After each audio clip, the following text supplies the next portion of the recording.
ไม่ฮอดบ่ชาชาตุกใช่ปะ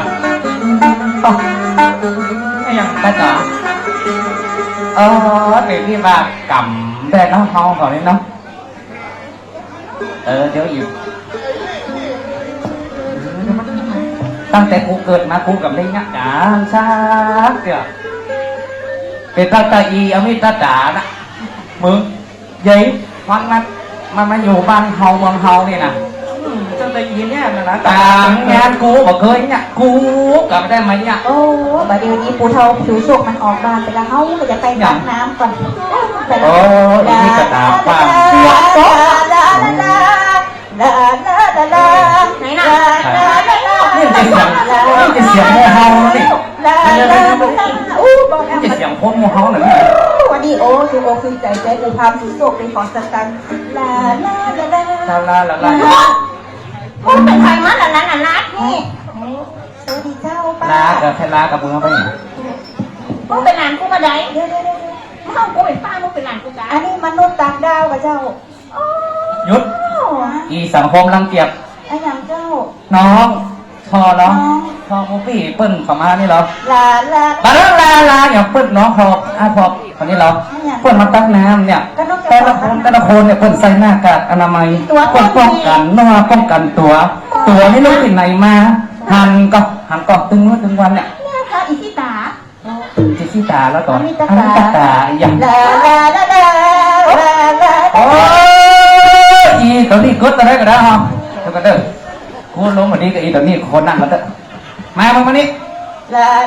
าแขนมันมาตัวนี่อยากกับเจ้าน่ะนั่งนี่คือคุยภาษาเตี้ย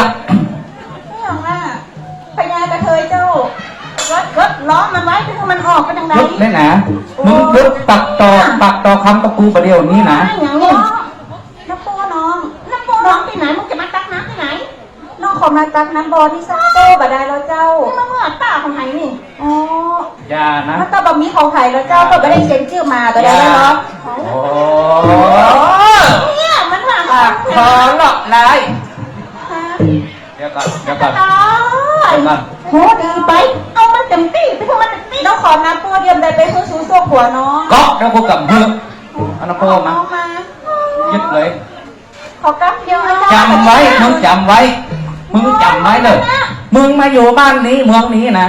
บ้านกูเขาเนี่ยแต่ละคนเนี่ยบะมีไผ